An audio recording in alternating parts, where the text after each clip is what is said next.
Hello, everyone. Welcome to another episode of the 411 Ground and Pound MMA podcast. We are your weekly look into the wide, wacky, wonderful world of mixed martial arts. I'd like to thank you all for listening at the start. Please don't stop. Let me just get the preamble spiel out of the way. Per usual, please like, comment, subscribe, tell a friend. That all helps tremendously. Ratings on Apple Podcasts. Those help a lot, especially written reviews, so any way you can interact with the product, please do so. If you've done everything that you can, depending on the service you're using, please share. Tell somebody in your social circle in real life or on your social media platform of choice. Either way, I'm not especially picky about that. Give it a list, give us a share. Would be much appreciated, per usual. Alright, on the agenda this evening, UFC on ESPN plus 54. Oh, boy, do we gotta talk about that. Wait, I don't think I introduced myself. If I did, I apologize for repetition. I'm a little bit sleep deprived. My name is Robert Winfree, and I am your host. Yeah, we'll be talking about UFC on ESPN plus 54, and yeah, I got stuff to say. There's stuff to say about that. This was actually a pretty big weekend for combat sports. There was a lot of stuff that happened. Saturday in particular was pretty darn busy. You had the UFC earlier in the day. In the middle of the UFC event, you had the main event for the Bellator card that took place in Moscow. You had some boxing later in the evening. You had Glory. It was a busy day, so we're going to do a little bit of a roundup. Then, finally, we can preview a UFC event that's actually worth watching. UFC 267 coming our way this Saturday from, they're back in Abu Dhabi. So, yeah, Abu Dhabi in the United Arab Emirates. 2 title fights. Well, 1 title fight, 1 interim title fight that realistically might as well be for the real thing. I'll get into that. What's the other fight on that card? There's one more that's worth mentioning. Yeah, Dan Hooker and Islam Makhachev. I mean, we're going to go through the whole thing, but those are the top 3. Those are darn good fights. So we'll go over that. We have suffered. We, ladies and gentlemen, have suffered to get you, because UFC 267 is the 30th, UFC 268 is the next Saturday, and those are both very, very good cards. There's any number of fights on these 2 events that could have been very good main events for the last couple of for like the 3 events that have preceded this one in October. Man, we suffered. You know what, we may as well start there for just a second or two here, because I've got stuff to say about the UFC and ESPN plus 54. So, let's talk for a minute about how bad these last few events have been. And I've been honest about this. Look, they've had some fights worth looking forward to, some not. But if we go back a little bit, like the month of October, the UFC was happy to point out that we've got stuff every week. That's true. Most of it sucked. Our first card, October 2nd, headlined by Johnny Walker and Thiago Santos. That was not an especially good card. Also, the main card for that was Kevin Holland versus Kyle Daukaus. That wound up being a no contest. Nico Price and Alex Oliveira was alright. Just wasn't a very good card. And the main event wasn't especially great. Next, Dern versus Rodriguez. Marina Rodriguez and Mackenzie Dern. Yeah. Remember that? I remember that. I had to cover that. Other fights of note on that card, Randy Brown and Jared Gooden was, I don't know. And Gooden missed weight for that. It wasn't even all that great.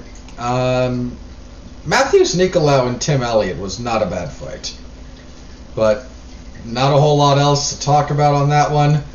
Then we had Aspen Ladd and Norma Dumont, and boy, if you want my full thoughts on that, last week's podcast, we'll give you them in detail. And then this week, Costa and Vittori. 14 fight card, most of which was not good. So I bring that up for a pretty specific reason. The main event for this card, Marvin Vettori and Paulo Costa, originally scheduled to be at middleweight. You have two top 5 middleweight contenders, number 2 in Costa and number 5 in Vettori.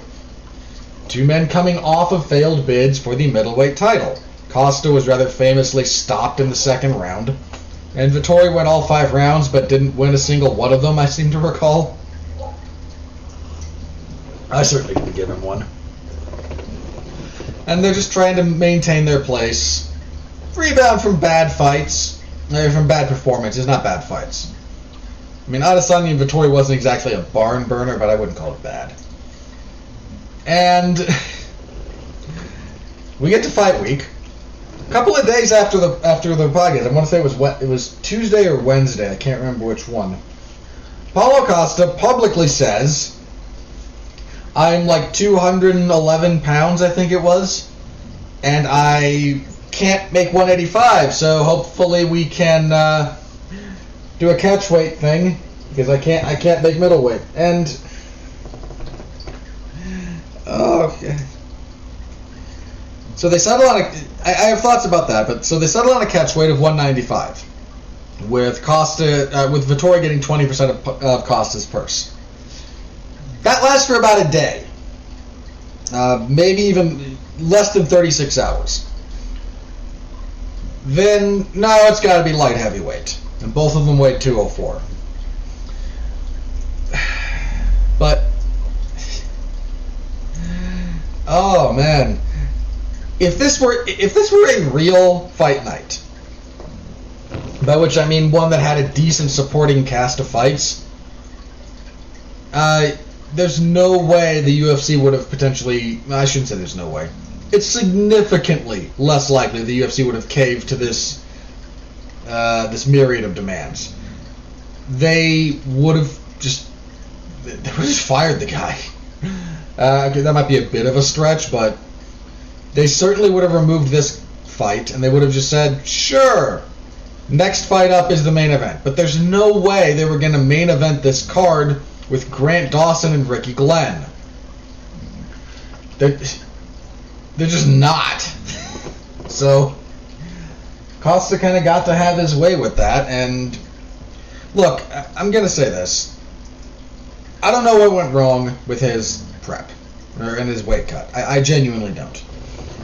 I would rather fighters do this than kill themselves cutting weight. And when I say kill themselves, I mean that closer to literally. It is certainly more desirable to come to a conclusion about weight classes as opposed to damaging yourself severely to try and make weight when you can't. That's not a good thing. So I'm okay. And it's not like Vettori, cut all the way down to 185 and then found out, no, we're at light. Like, no, he got to spare himself a weight cut too. And cutting weight sucks, especially, and these are two large men. Now Vettori's made 185 every time he's attempted it, I believe, certainly in the UFC.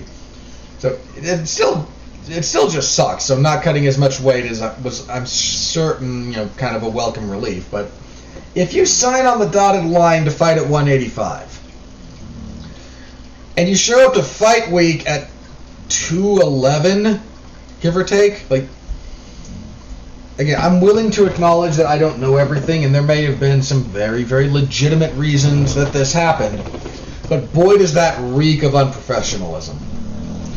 And Dana White was pissed. Costa, the fact that this fight turned out to be kind of as entertaining as it was might have saved Costa his job. The UFC, Dana White said he's going to have to fight at light heavyweight for his next fight. Apparently, the management is going to try and wheedle that down out of Dana's hands. But if I'm Dana White, I make him fight at 205. Like, you can't do that. That's just no. That you gave the promotion a headache. You cost yourself 20% of your money, and given how little fighters are paid in general, it's a big deal. Like that, just no. You really should not have done that. So yeah, that was. I mean, I don't even really know what to say. Here's the thing, and maybe this might spark this particular discussion again, but I think it's pretty clear that fining fighters for missing weight is not the big deterrent that everyone thinks it should be. And given how little money MMA fighters make in general, that might not be the best way to go about this. There have been some promotions in Brazil, and Guilherme Cruz has reported on this. Now, this is preliminary and slightly smaller sample size, bear in mind. But some places have started experimenting with you miss weight, you lose a point. So you would have just started a point down for the fight. So round one, I think it would just come off of round one then, I assume. I don't think it matters that much which round you take it from when you deduct a point from someone's total, but you just start with a point loss. And that might be a better way to go about it than just trying to find these poor guys. So, just a thought. And when you do this, when you force someone to move up, not just weight classes, but like 20 pounds, yeah, I tend to think that's the kind of thing that should warrant a pretty significant penalty.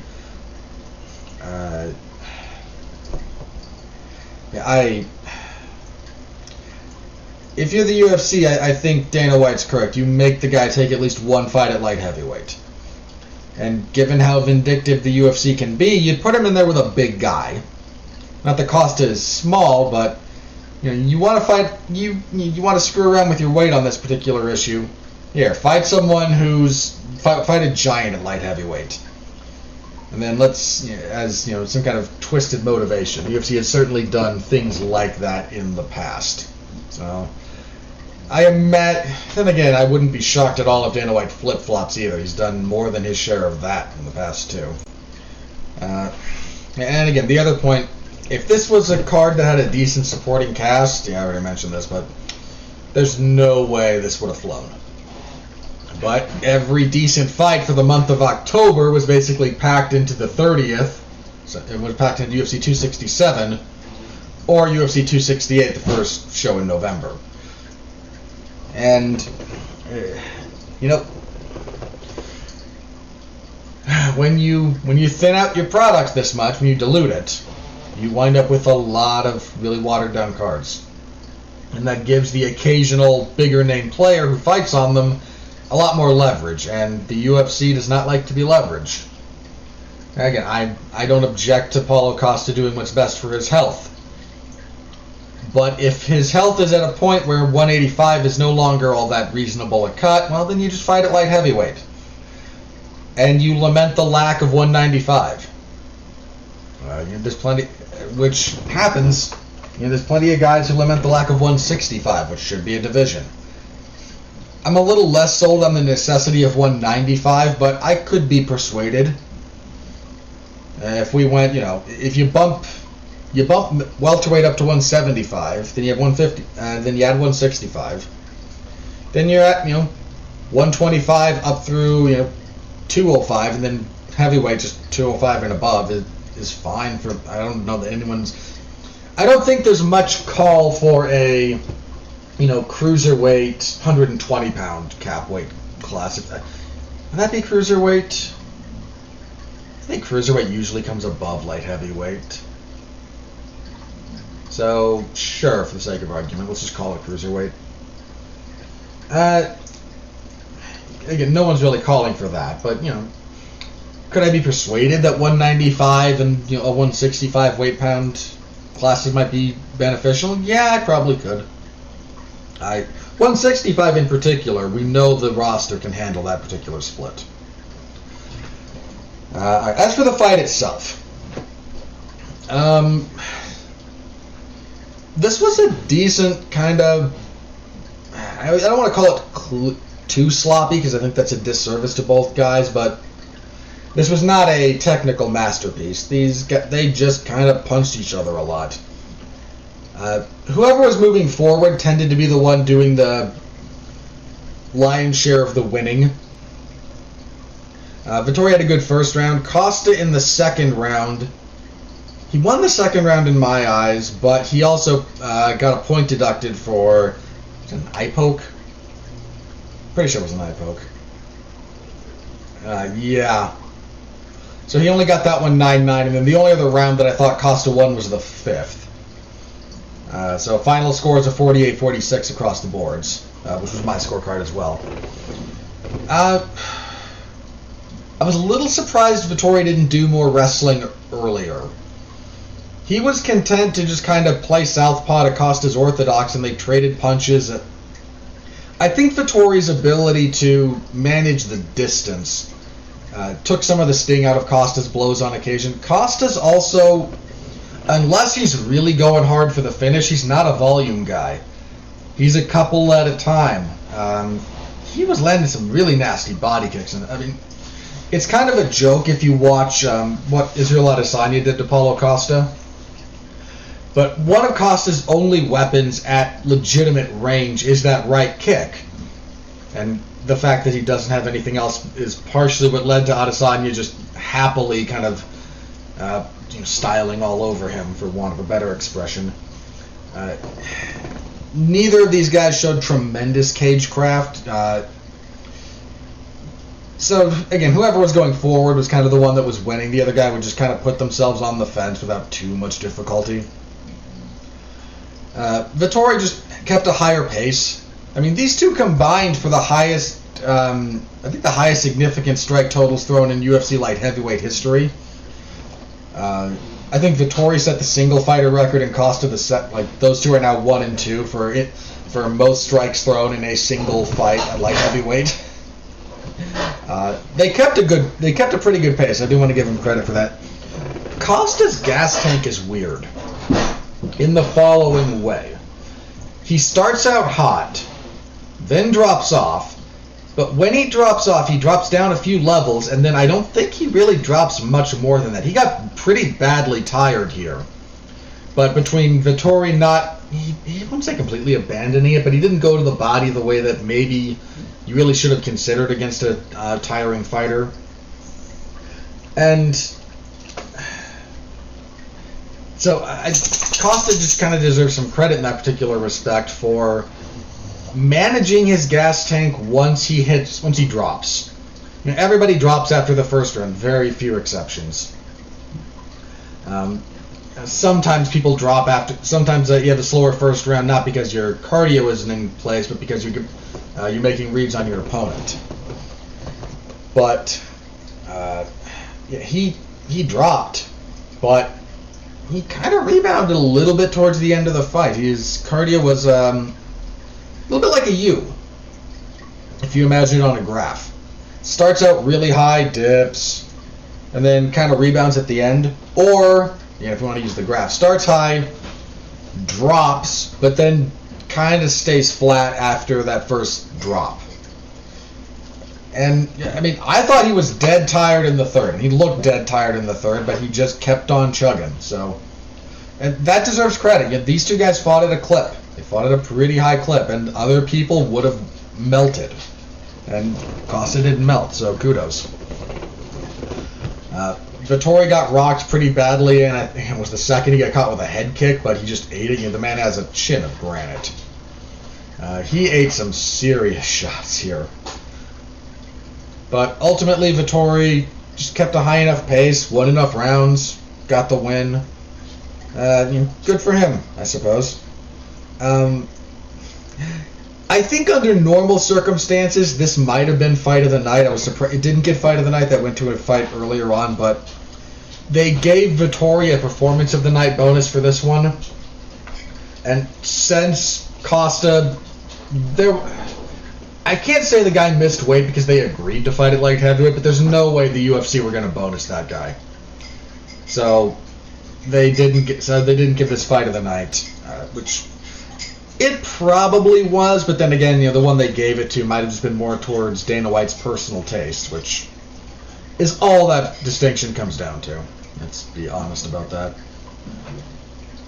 So, Vettori, if you consider this to be a win more relevant to middleweight than light heavyweight, as most people will, he's still, I don't think he's next. And he said after the fact even, I'm not chasing the belt right away. I just want to keep fighting the best guys, which is the right mentality, especially after you lost that badly the last time you fought for the belt. You're not going to get an immediate rematch. There's guys coming up still that are ahead of you in line. So, accepting that you're just going to have to fight through a few more really tough opponents and then maybe get back to it, it's a good headspace to be in his particular position. So, I expect Costa to have to fight at light heavyweight at least once. So, we'll see how he does up there. As for Vettori, I don't know. He's fought a lot of guys at middleweight. I mean, that's one of the things about his position. He's fought plenty of, not all of them obviously, but he's fought a lot of the top guys. So with Whitaker and Adesanya set for some point early next year, I think Cannonier has a fight coming up. Aren't Cannonier and Brunson fighting? I want to say that's a fight, but I could be mistaken. Let me have a quick look.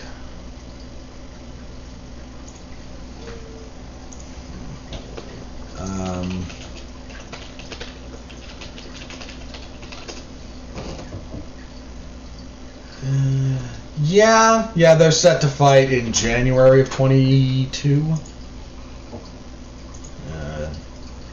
Briefly confirm that. I think they're supposed to be at 270? Yeah, they're supposed to fight at 270, okay. He could fight the winner, okay.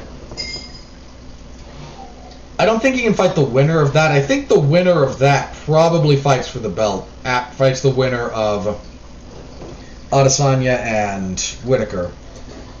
Especially if it's Cannonier. I hate to say that because, Brunson has earned his way back to that particular top of the mountain. He's on a good winning streak, and he's beaten a couple of quality guys along the way. So, the only question there is Adesanya, who knocked Brunson out in the first round of their fight, but the guy wins 6 in a row beating the guys he's beaten. He'll probably get a rematch. And I would pretty heavily favor Izzy to beat him again. Adesanya has expressed interest in fighting Jared Cannonier in the past, and then Cannonier went and lost to Robert Whitaker. So you might get Vettori versus the loser of that fight. If not that, let's see. He's beaten Jack Hermanson. Sean Strickland was supposed to fight Luke Rockhold. Who is he fighting now? Because Rockhold had to pull out of that.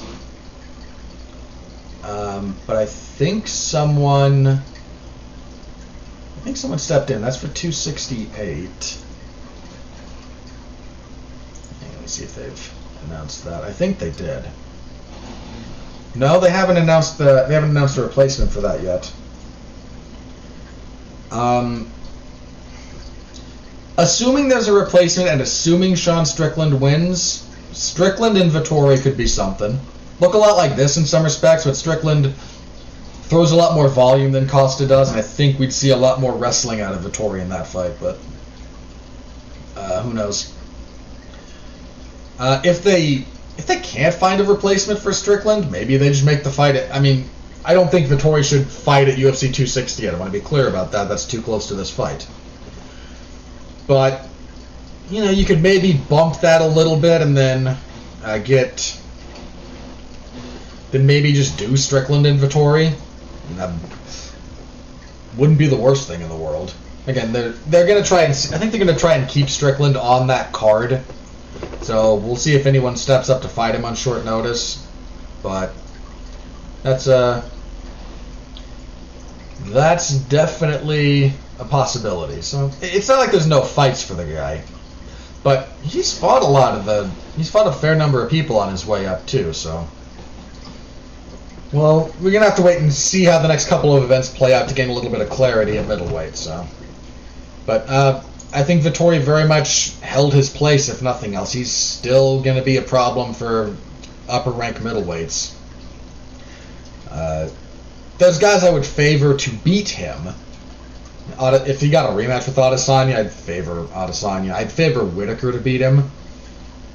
But, you know, outside of that, I think he gives a lot of guys, if nothing else, he gives you a tough fight. So, anyway, that was your main event. I'm going to go fairly quickly through the rest of this. Your co-main event, Grant Dawson and Ricky Glenn went to a majority draw. 129-28 for Dawson and then two 28-28s. I was 28-28. Dawson wins the first 2 rounds, but Glenn then, this was close, but I thought Glenn did enough to warrant the 10-8 in the third.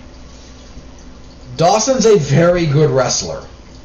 I think the problem is he's not great about managing his energy. He kind of fell apart in the third round here.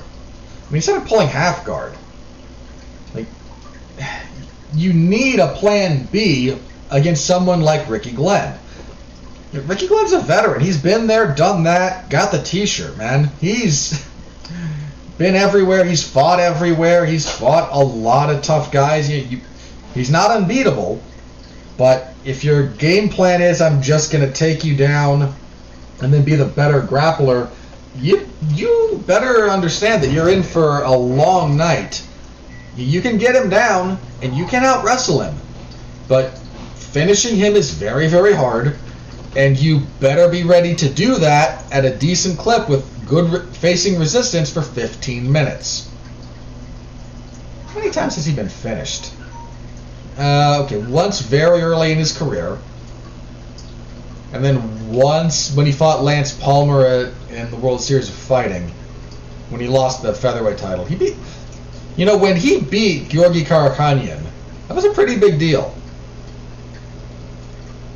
So this is a guy who's only been finished twice in his career. I mean, again, not saying you can't try to finish the guy. You can, but you better have a plan B. You really do. And Dawson didn't. Once those takedowns started failing him in the third, he didn't have a plan B. I give Dawson a lot of credit in the sense that other people who have gassed in similar fashion against Glenn in that position have been finished. So Dawson maintaining enough of himself to not completely lose the fight deserves credit, and I hope he takes the appropriate lesson from this. I mentioned before, this was a bit of a stiff test for him. It was designed to be such, and he got a draw out of it. So hopefully he takes the appropriate lessons and makes the appropriate adjustments. Glenn, tons of credit. Plenty of people would have melted in the first round.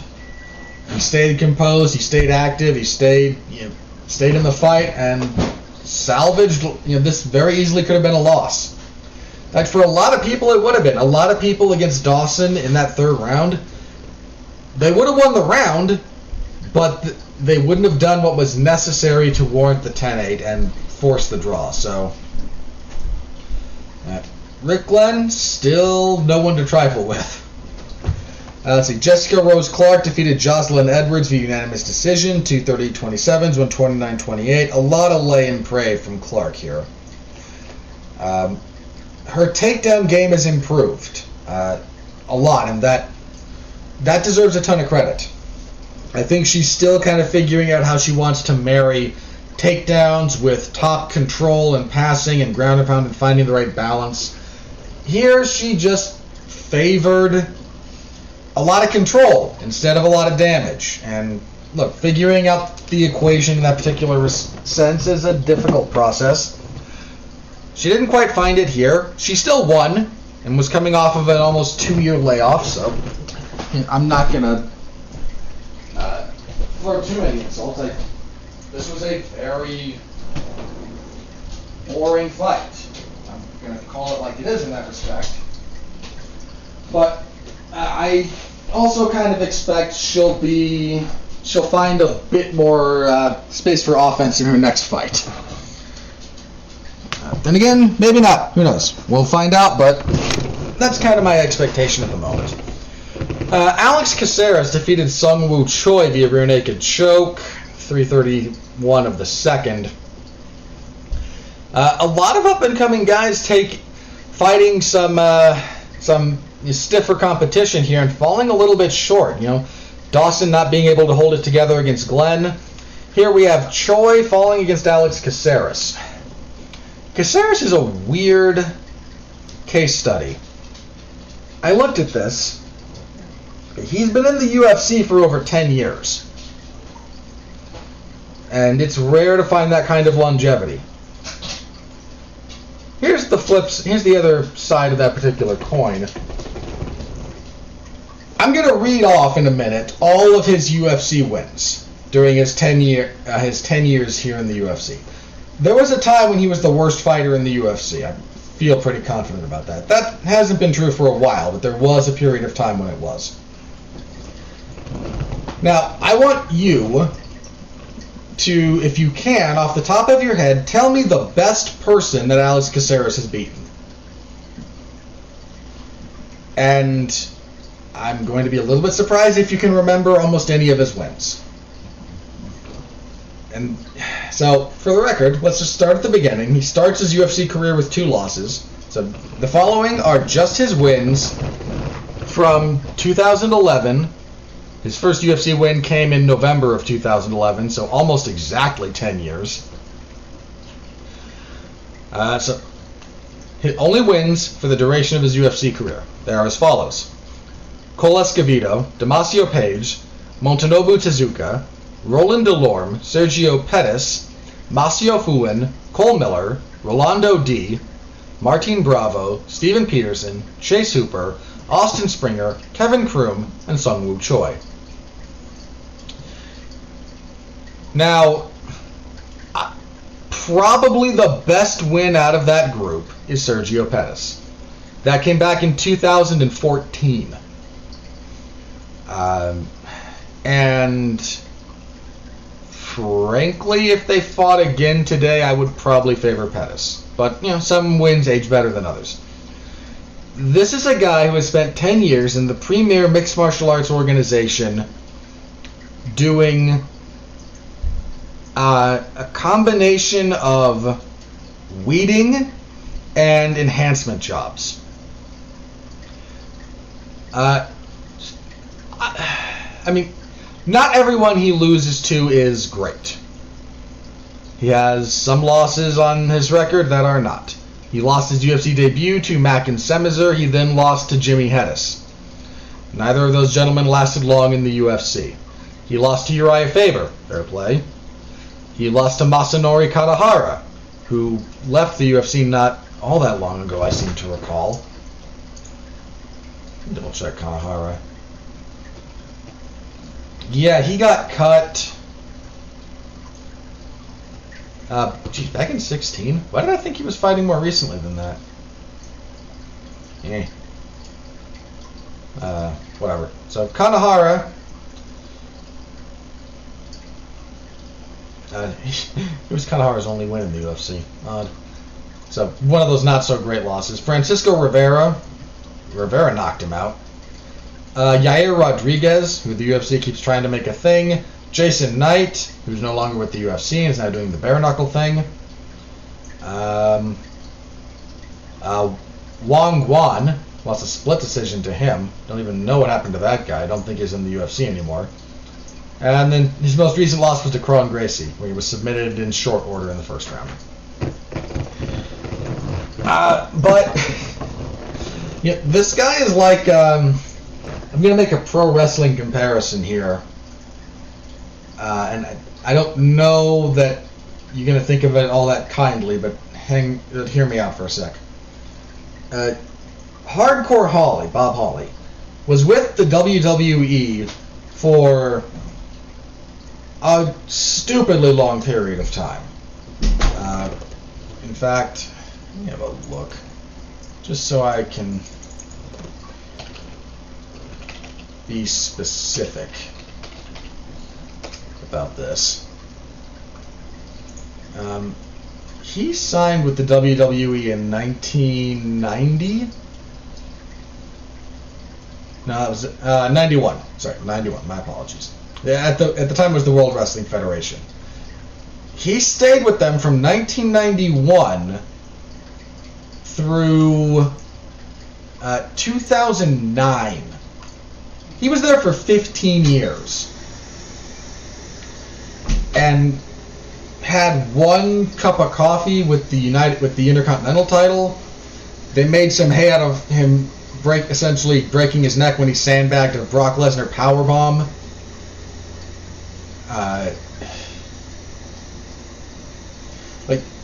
This was not a guy that featured prominently on the program, but was just a guy that was good to have around for a really long period of time. And that's kind of what Caceres has turned into. He's not ranked. I don't think he's ever going to be ranked again. He's got a good winning streak going right now, but I just read you all of those names, the people that he's beaten. I don't know that Peterson's even with the UFC anymore. I mean, he probably is. The UFC's not really in a position where they do that. Yeah, he's got a fight scheduled. But, he's beating guys with, 3-ish fights in the UFC. Less than 8. He's not really here to be a contender. He's not really here to be... He's not even a high-level gatekeeper. He's just kind of like a get off of these miserable fight night cards kind of gatekeeper. And to his credit, he's turned back a lot of guys. And he's found some wins. He's on a good enough winning streak. Again, you match him with anybody decent at featherweight. I mean, who's the number 15 guy at featherweight right now, according to the UFC? Ilia Topuria is the number 15 featherweight contender, according to the UFC. Topuria would beat the crap out of Alex Caceres. Say nothing of anyone else ranked above him. He's not ranked contender material. But he shows up, and he's a good enough low-level gatekeeper, and he's carved a decent career for himself doing that. So, I don't know, good on him, I guess. Continuing that trend, Francisco Trinaldo defeated Dwight Grant via split decision. It was 129-27 for Grant and then 2 29-27s for Trinaldo. There was Trinaldo was deducted 1 point in the third round for an eye poke, leading to the weird scores. I scored it for Trinaldo. Grant just... a lot of backing up, which Trinaldo makes easy by doing a lot of forward pressure. Trinaldo also a woeful cage cutter. But Grant not doing a whole lot with it. Just a lot of single shots and not a lot of activity. And Trinaldo, if you want to kickbox with him at that pace, he's probably going to beat you. And kicking off the main card, Nikolai Negumerianu defeated Ike Villanueva via TKO, punches at 118 of the first. Decent, short little sloppy scrap between these two. Villanueva just got clubbed down and then finished. It existed. As for the prelims, your fight of the night was Gregory Rodriguez defeating Junyoung Park via knockout at 3:13 of the second. For as long as this lasted, these two kind of went at it. We got a good little slugfest out of those two. Park looked like he was turning it around in the second, had Rodriguez against the fence, was banging on him. Rodriguez backed him off, backed him all the way to the other end of the fence, hit him with an uppercut. Fun little fight. Lightweight, Mason Jones defeated David Onama via unanimous decision, 29-28 across the boards. Alright. This was an alright fight. Onama was stepping in on very short notice. He's the first Ugandan fighter to fight in the UFC, for people keeping track of that stuff. Jones finally gets a UFC win. He was supposed to have a rematch with Alan Patrick. Those two fought to a no contest not that long ago. The rematch was booked because Mason Jones was beating the crap out of Patrick and then poked him in the eye. And Patrick said he couldn't continue. So they decided the immediate rematch. Then Patrick fell out with... we don't know why. It says he withdrew. I don't think we have a specific reason. Jones finally getting the first UFC win, so good for him. Women's strawweight, Tabitha Ricci defeated Maria de Oliveira Neta. I think she went by Maria Oliveira. 30-27 across the boards. Ricci needs some wrestling badly. When she gets on the ground, her passing game is pretty good. She's got decent control. I think she's more known as a jiu-jitsu player, so makes sense. But her entries are not great. She just swings an overhand right. Once she got her single leg was okay once she kind of got a hold of Oliveira, but she needs some work. That said, what looked good did look good, so I don't want to completely trash her. So, but needs some work. Needs a lot of refinement. At middleweight, Jamie Pickett defeated Laureano Staropoli via unanimous decision, 230-27 to 29-28. This fight was largely uninteresting. A lot of clinching. At lightweight, Jai Herbert defeated Kama Worthy via TKO punches, 247 to the first. Herbert getting the first UFC win. These two went at it for as long as it lasted. Decent enough little fight. Flyweight, Jeff Molina defeated Daniel. He's listed here as Daniel Lacerda. I think he went by De Silva for the UFC's purposes. Either way, TKO, 46 seconds of the second round. De Silva came out hot, but the more Molina kind of got into his rhythm and timing, the more he was able to counter him. Second round, De Silva throws a body kick. Molina times a counter right hand, drops him, jumps on top, pounds him out. I'm not calling Jeff Molina a future champion just yet, but pay attention to that guy at flyweight.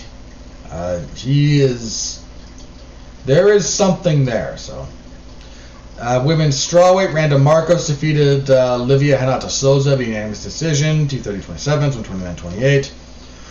Marcos fought like a woman with her job on the line because it probably was. This was the most active I've seen her in a fight in a long time. She went after it, was a bit more active when they were clinching, more diligent about her ground and pound, so I want to give her some credit for that. Souza she hit one decent head and arm throw in the first, and then Marcos was able to scramble through it. When she went back to it in the third, I think she just was basically giving up her back at that point. So, a job saver probably for Marcos. And kicking off the main card, Jonathan Martinez defeated Zvad Lavishvili via unanimous decision, 130-27 to 29-28. Lavishvili was undefeated coming into this. He took this fight on really short notice, like 3 days. So I'm not going to hold this one too much against him. I think with a full camp, he'll probably be better prepared and deliver a better performance. But Jonathan Martinez is kind of quietly amassing a decent record at bantamweight. He's had some losses in the UFC, and that's certainly not to be ignored. But he's 6-3 now, 5-3. Hang on, 5-3 overall, with some decent wins. So, the guys who Andre Sukumtat beat him. I don't think Sukumtat's with the UFC anymore. Lost a close split decision to Andre Ewell, and then he was knocked out by Davey Grant. But Grant's a very legitimate prospect at bantamweight. Martinez has turned in. He's coming around. If he's able to string some decent wins together, he might be someone to pay attention to. So anyway, that was it. UFC and ESPN Plus 54, 14 fights. God. And man, just a lot of them fell really flat. So for whatever value you want to give these, the UFC values them at $50,000. Fight of the night, as mentioned, Rodriguez and Park. Performances of the night, one for Marvin Vettori, one for Alex Caceres, for being just such a good company man, I suppose. All right, let's do a quick little bit of roundup here from the rest of the combat sports world for the weekend. Let's do Bellator first. Bellator had an event that took place in Moscow, the main event. The Last Emperor, Fedor Emelianenko, knocks out Timothy Johnson in a little under 2 minutes. Look, I feel good when Fedor wins. I'm never going to say that the man's top of this. He's nowhere near championship caliber at this point. But if you never saw Fedor when he was the man, and make no mistake about it, for a long time, he was the man at heavyweight. If you came in after that, after his time as the best heavyweight in the world, go back and rewatch what he did in Pride. If you can find some of his rings fights too, he was the man. And he's a shell of what he used to be now. But seeing him, get another win, yeah, it made me happy. Vitaly Minakov returned on that card. I think he won a crappy decision. Let me find the full result. I didn't get to watch all of that card. I've watched a few of the fights. So it was Bellator 269. Oh no, Minakov got injured in the third round. Huh. I think the other one from this card that I looked up, Usman Nurmagomedov, one of Khabib's cousins, easily ran over Patrick. I'm going to butcher this gentleman's name. Patila? I apologize, sir. Usman Nurmagomedov just wrecked him. Anything else from that card that's worth talking about? No, I don't think so. Not really. But, like I said, watching Fedor win makes me feel good. So, I don't expect him to be around all that much longer, and seeing him get a knockout, again, feel good moment, especially for someone who's been around as long as I have. Let's see what else went. May as well talk about this. If you're into kickboxing at all, and if you're not, at least look up this fight. Glory heavyweight champion Rico Verhoeven and Jamal Ben Sadiq had their trilogy fight. It ends in the fourth round with a stoppage in favor of Verhoeven, but boy did he have to work to get there. Sadiq was able to crack him the right hand repeatedly.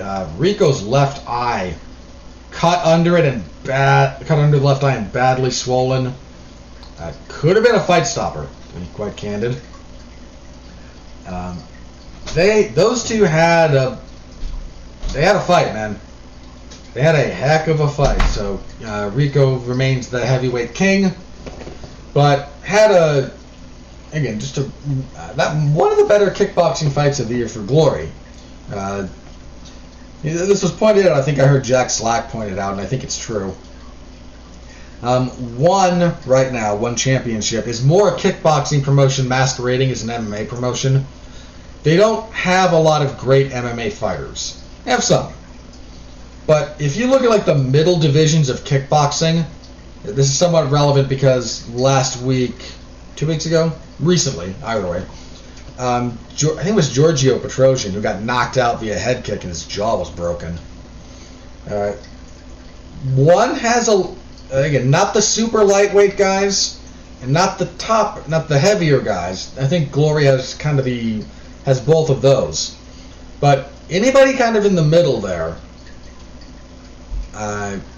in the middle weight classes for kickboxing, one has a lot of them. So, if you happen to care about the kickboxing world, and even if you don't, watch Verhoeven and Sadiq for the third time. It was a pretty darn good fight. And I think the last thing I want to touch on here in the world of boxing, Shakur Stevenson moved up to 130 pounds and beat Jamel Herring via TKO. Oh, how late did that go? I want to say 9th round.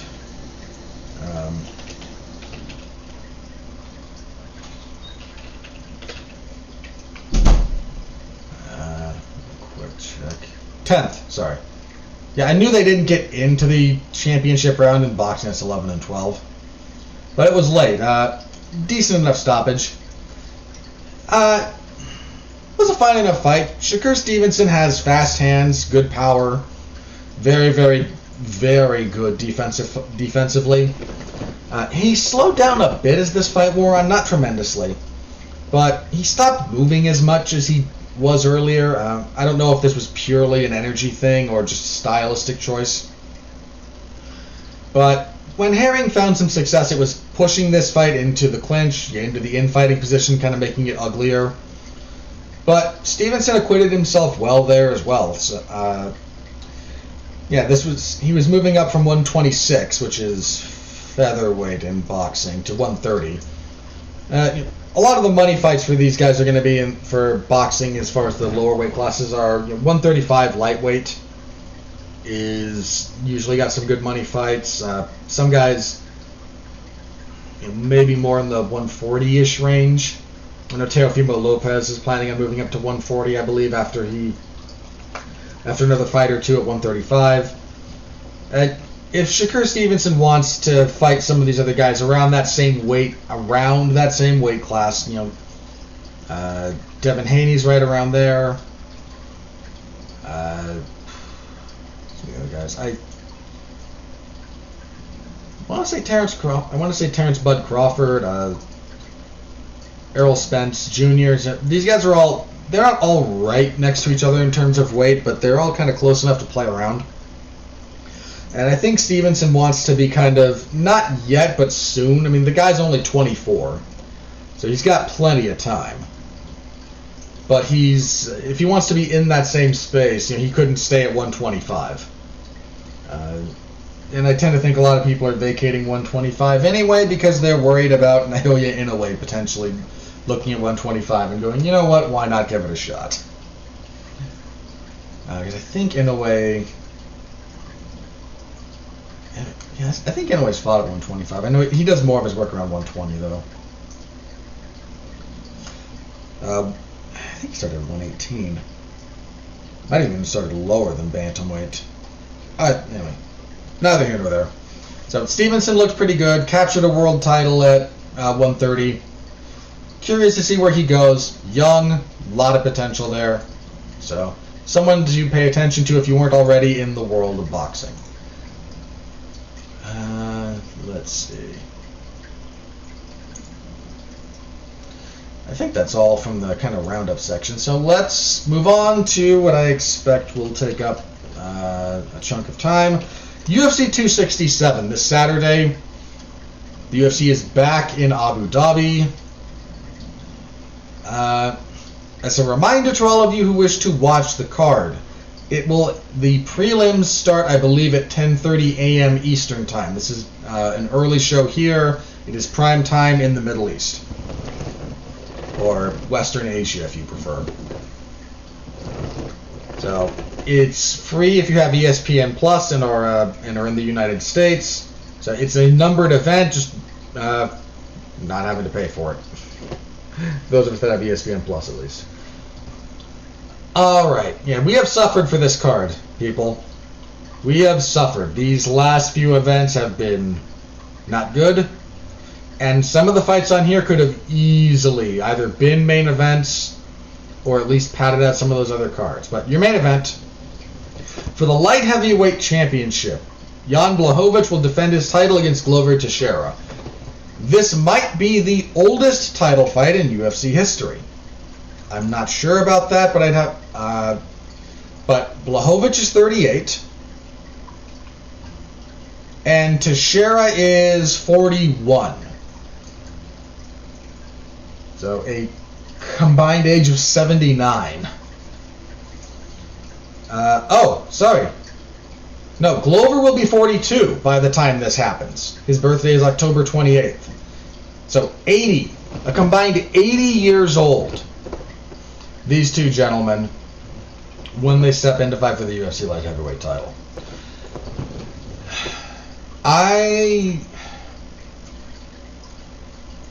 Off the top of my head, I'm calling this the oldest title fight in UFC history. I might be mistaken, but I'm hard-pressed off the top of my head to come up with another contender to that.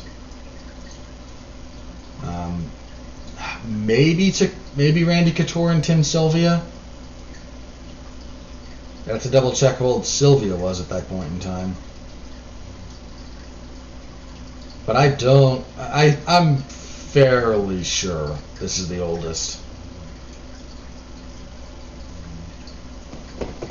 I will double check that, but like I said, off the top of my head. How do I see this fight going? My inclination is to pick Blachowicz.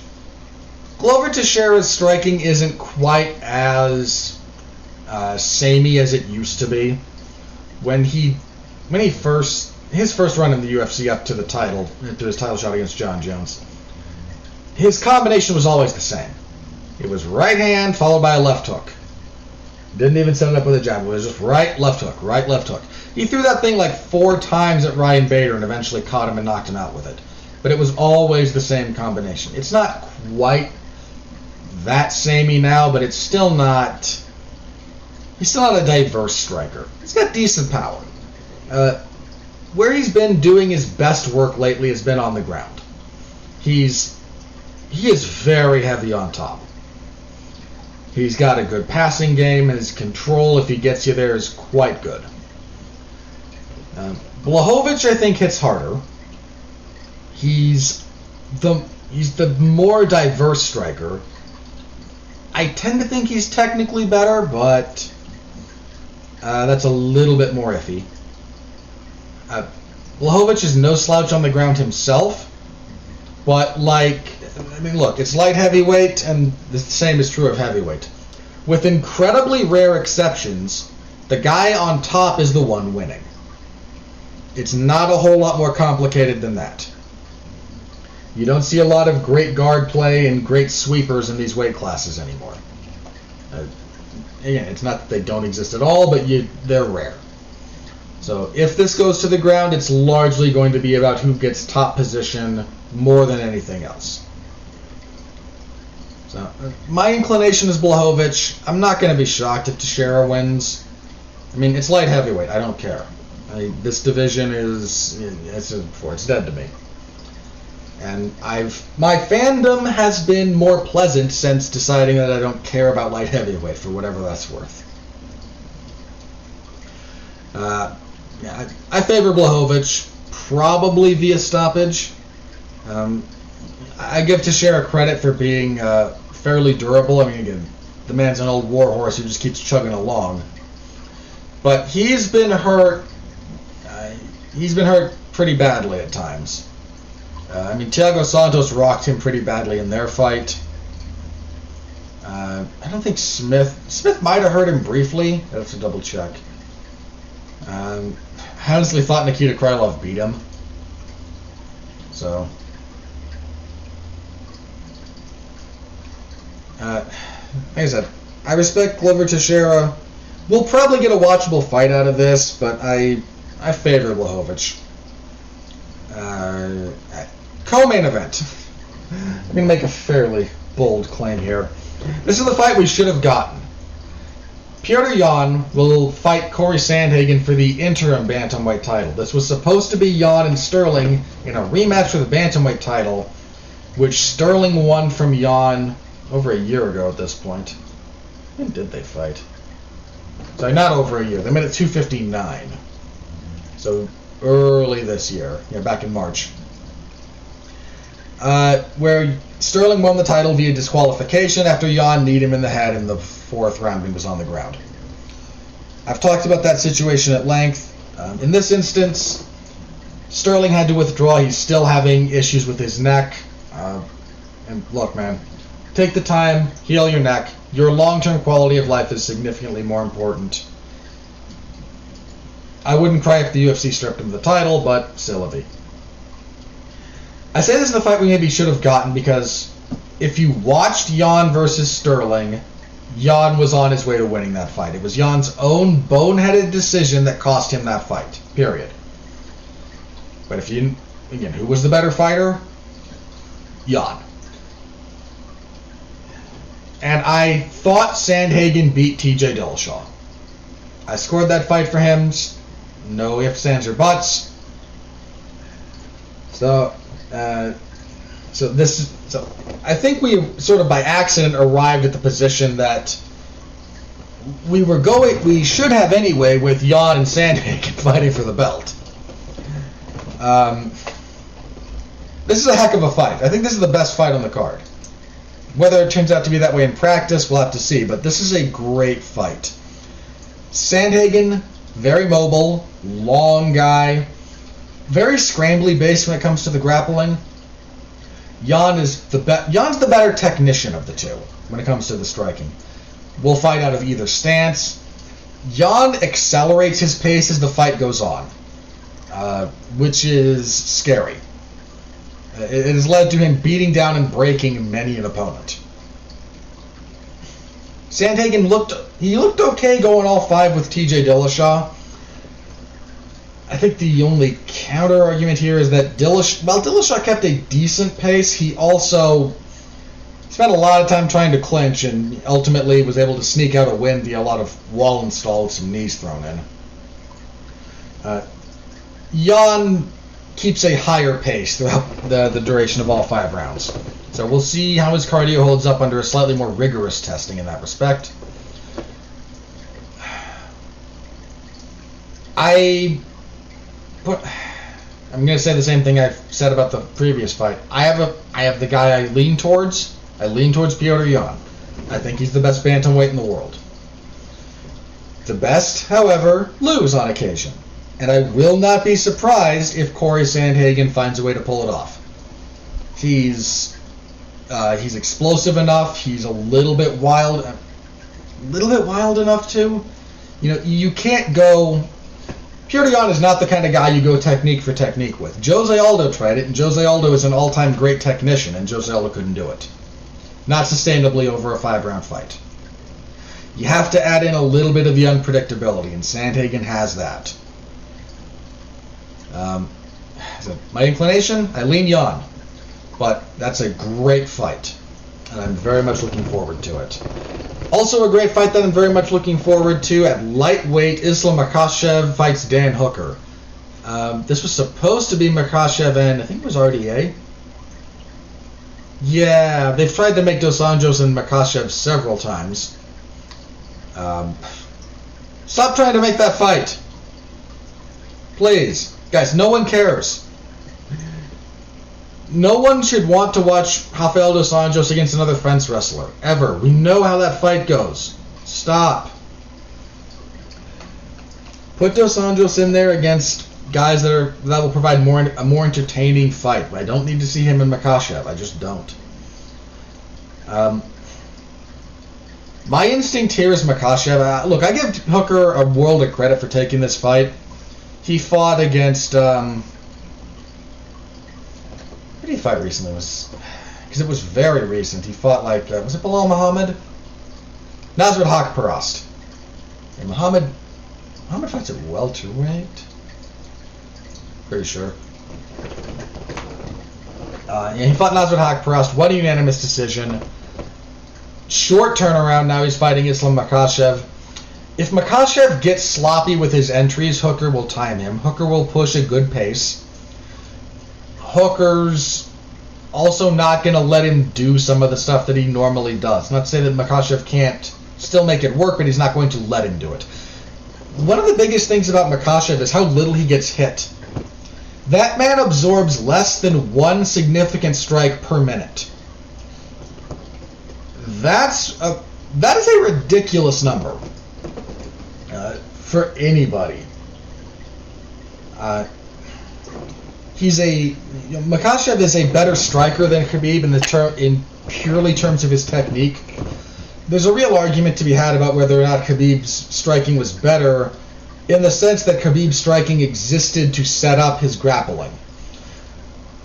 And whereas Makhachev's striking is kind of good on its own terms. You know, Khabib was never going to win a boxing match with pretty much anyone who knows how to box. Whereas, you know, Makhachev has a little bit more striking just for the sake of striking built into his game. On the ground, and this is somewhat counterbalanced by on the ground, Makhachev's a bit more control-oriented than Khabib was. Not quite as busy with his ground and pound. I mean, look, let me be clear. That's me comparing him to maybe the best guy in that area ever. So it's not like being underneath this guy is a treat. But he's a bit more about control and setup than Khabib was. Khabib was happy to take a slightly less advantageous control position to deal damage. That's not quite Makhachev's ethos. That's not quite what he does. So I lean towards Makhachev here. I think he's one of the best lightweights in the world, but so is Dan Hooker.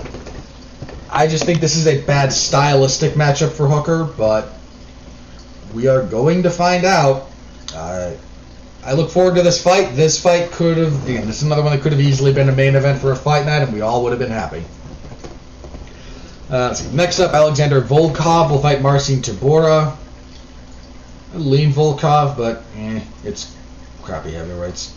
I mean, they're ranked heavyweights, so I shouldn't dismiss them as completely crappy, but let's see. Welterweight, Li Jingliang will welcome back Khamzat Chimaev.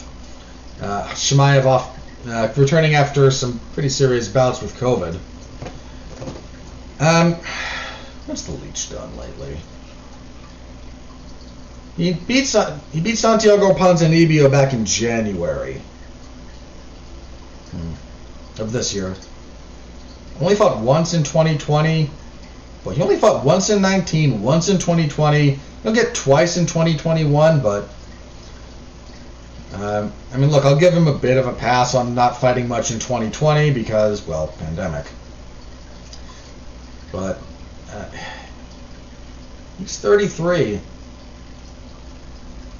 I mean, that's not old, but at welterweight, you don't have too much longer before you're kind of where you're going to be, and then things start going down. Whereas, Chimaev is the guy everyone's talking about for a variety of reasons. He's been out for over a year. Again, he had a really nasty bout with COVID. He was supposed to fight Leon Edwards. Would have been a heck of a step up for him. This seems more appropriate. I lean towards Chimaev. He's got good power, good wrestling, and he's a relentless ground and pound guy. His mentality, his decision making, his tactics around grappling are more like Khabib's than Makhachev's are. So, not going to be shocked if Li Jingliang does it, because he's a pretty darn good fighter, but I'll lean Chimaev. And kicking off the main card, we have more light heavyweight nonsense when Magomed Ankalaev fights Volkan Oezdemir. I joke about the light heavyweight division. This is a relevant fight. Magomed Ankalaev has one loss. His UFC debut. He was beating the crap out of Paul Craig and got caught in a triangle choke at the literal last second of the last round and tapped out. If he'd held on, he would have won that decision walking away. But he's undefeated since then. He's 15-1 overall. That man wasted all of 2020 fighting Iwan Kutalaba twice. Ugh. Wasted a year of that man's career. Whereas Oezdemir recently, he was knocked out by Yuri Prochazka over a year ago, July of 2020. Had that tough fight with Alexander Rakic in 2019, split decision. Yeah, I favor Ankalaev here. I mean, I don't want to sell Oezdemir off as, I don't want to try and pass him off as some cab driver. He's very certainly not that. But he's shorter. Double check that. He stands, what? 6'1". God, you're my height, buddy. Cut to middleweight. I kid, I don't know his body composition. Yeah, 6'1 versus 6'3. Clive is 75 inches of reach. The reach is theoretically identical. I'll believe that when I see it. I like Ankalaev here.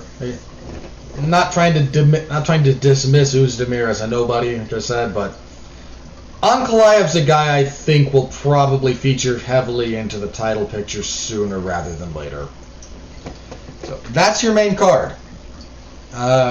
Pretty good card. Like I don't really see a weak fight in that bunch. Okay, Volkov and Tybura, heavyweights.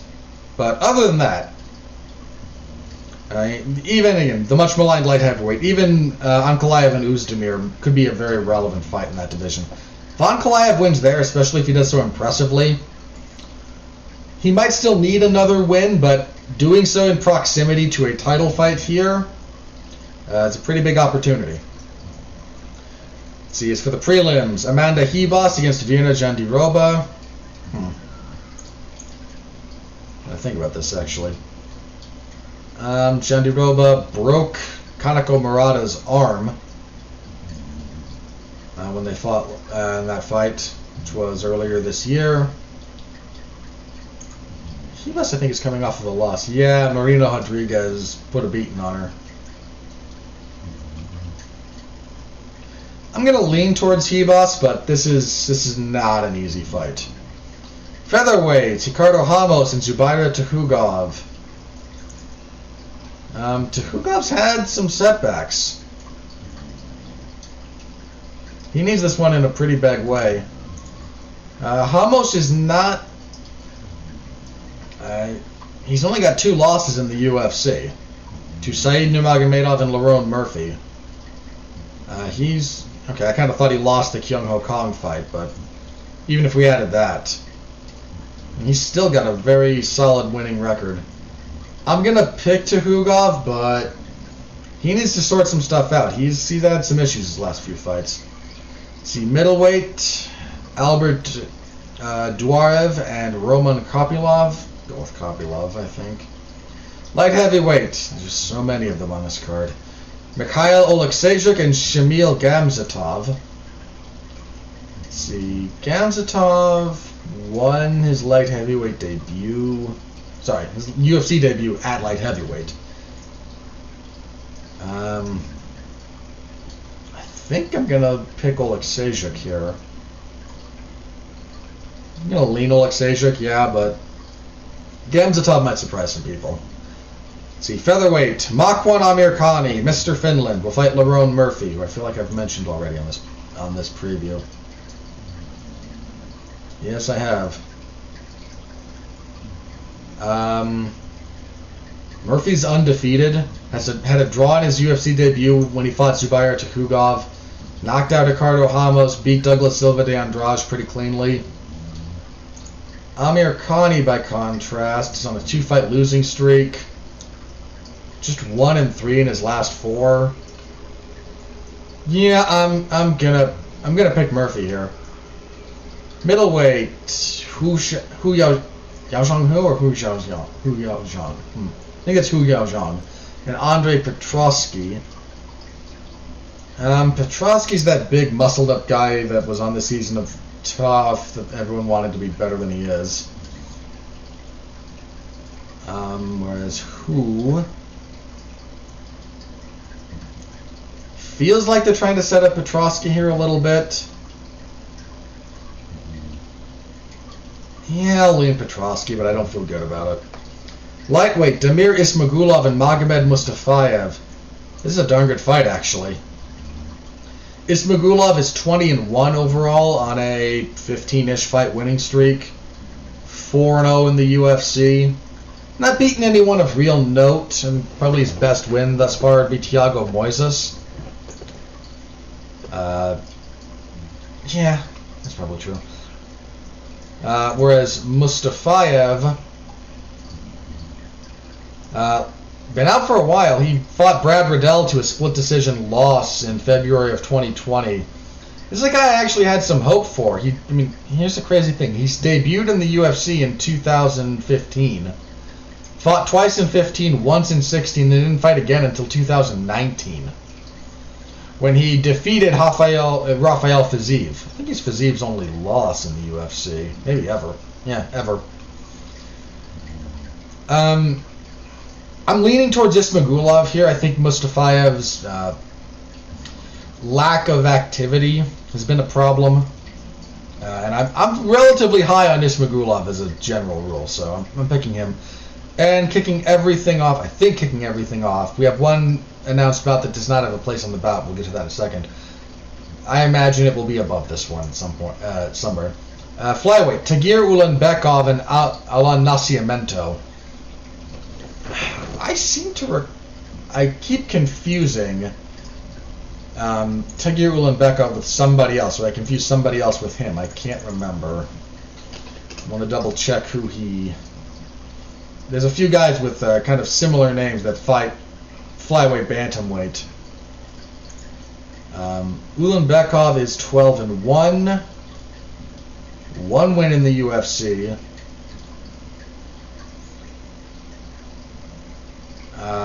Okay.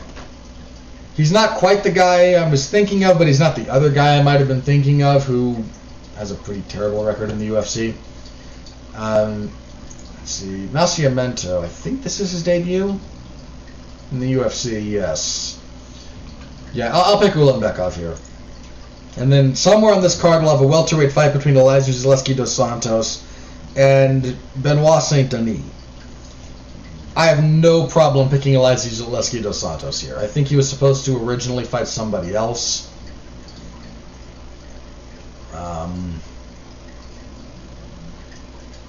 So I'm not sure about that. If this was always this fight, who did he piss off? Jeez. Because he's getting kind of a nobody here for no good reason, so... I think we would have sent to me, actually. He's 8-0, he's undefeated, one no contest thrown in there. Making his UFC debut. I just need to see if this fight... Nope, the UFC is just a little bit pissed at him. This might have to do with his fight with Shavkat Rakhmonov falling apart. Would have been a heck of a fight. So I have no problem picking Elizeu Zaleski dos Santos here. None whatsoever. And that is it. That is UFC 267. So Saturday morning, bright and early, I will have coverage. I hate these early cards, man. I am not a morning person at all. Not one iota. Alright. But, main card, great fight after great fight. I hope you will tune in. That will be in the MMA Zone of 411 Mania when you get the, if you're so inclined. Please do stop by. I appreciate it. Alright, let me check Twitter. See if anything crazy has happened in the MMA or combat sports world while we've been doing this, and if not, we will get into plugs and get out of here. Alright, does not look like there's anything there, so let's get into plugs and get out of here. Where do I get this one? I agreed to cover WWE Monday Night Raw on this coming Monday because normal coverage guy couldn't make it.